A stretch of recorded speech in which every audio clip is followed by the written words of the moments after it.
أهلا وسهلا. اليوم جبت لكم وصفة جديدة اللي عبارة على البطبوط معمر بحشوة باردة وسريعة. ممكن تقدميها لوليداتك في اللانش بوكس أو الزوج ديالك أو ليك حتى نتيا. وهي ماشي غير صالحة في رمضان، حيتاش حنا كنعرفوها بأن هي لصيقة برمضان، ولكن هي صالحة في كل زمان. ففضلا وليس أمرا، اشتركي معايا في القناة باش نقدر نتشجع ونعطي وصفات جديدة. إذا غادي نحتاجو الجزر اللي غادي نبشروه، والمكور أو الملفوف اللي تا هو غادي نقطعوه القطع جد رقيقة باش نقدروا أننا نستعملوه في الحشوة ديالنا.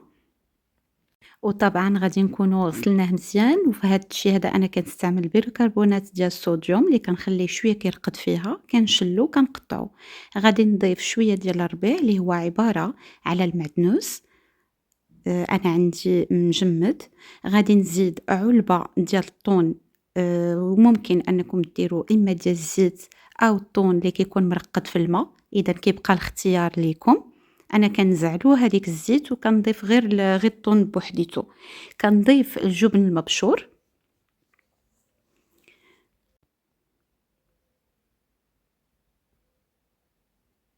وغادي نزيد واحد شوية ديال الهريسة اللي كيبغيها، كتبقى اختيارية مي كتعطي واحد المذاق زوين.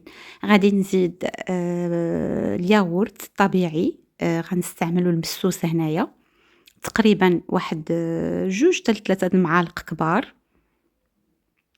وغادي نزيد شوية ديال لا موطارد أو الخردل.